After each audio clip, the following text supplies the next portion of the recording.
كشف استطلاع حديث أجراه المركز المغربي للمواطنة أن نسبة كبيرة من المغاربة لم تعد تثق في الأحزاب السياسية، إذ بلغت نسبة من صرحوا بعدم الثقة 94.8%. وأكد الاستطلاع أن منح الثقة يعرف تراجعاً مستمراً، حيث رأى 96.7% من المشاركين أن الثقة قد انخفضت مقارنة بالماضي، في حين اعتبر 2.6% أنها مستقرة، بينما لم تتجاوز نسبة من رأوا تحسناً 0.7% فقط. الاستطلاع الذي امتد من 31 يوليوز إلى 31 غشت الماضي شارك فيه 1197 شخصاً من مختلف الأعمار، يمثلون جميع جهات المغرب. أسباب فقدان الثقة. بحسب المشاركين، فإن أبرز الممارسات التي تقوض الثقة في الأحزاب تتمثل في تضارب المصالح واستغلال النفوذ بنسبة 83.3%، يليه الفساد المالي والإداري بنسبة 64.7%، ثم استعمال المال العام للمصالح الخاصة بنسبة 60.7%. كما اعتبر 59.6% أن الوعود الكاذبة والتسويق الإعلامي المضلل من الأسباب الأساسية، مقابل 45.7% أكدوا أن الاقتصار على الظهور في الحملات الانتخابية والانشغال بالمصالح الشخصية يزيد من فقدان الثقة.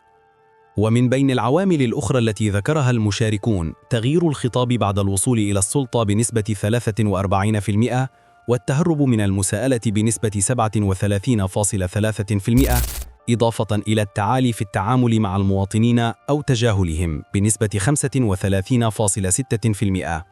صورة سلبية عن الصعود داخل الأحزاب.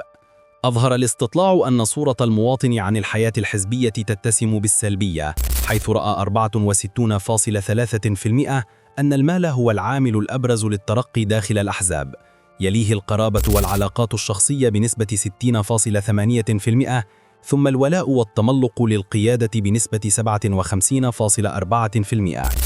في المقابل لم يعتبر سوى 28.5% أن الكفاءة والخبرة تشكل مدخلاً للصعود السياسي. دوافع التصويت.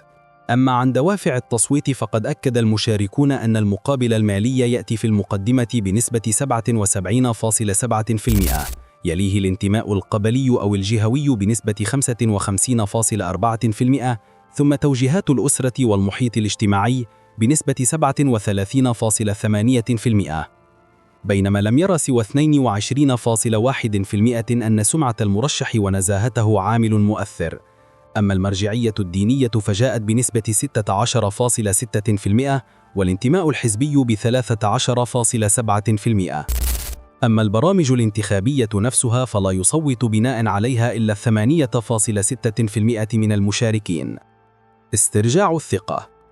وعند سؤالهم عن العوامل التي قد تعيد ثقة المواطنين في الأحزاب السياسية، أجاب 89.7% أن المدخل الأساسي هو ربط المسؤولية بالمحاسبة. كما شدد 57.2% على ضرورة وضع حد لاستعمال المال في شراء الأصوات، و51.1% طالبوا بتجديد شروط الترشح للمناصب الانتخابية. إضافة إلى ذلك، أكد 48.1% أن الوفاء بالبرامج والوعود الانتخابية عامل أساسي لاسترجاع الثقة، بينما ركز 39.5% على تحديد عدد ولايات قيادات الأحزاب. وبحسب الاستطلاع فإن 30% من المستجوبين يرون أن تحيين القوانين الانتخابية بما يضمن النزاهة يشكل رافعة إضافية لتعزيز الثقة.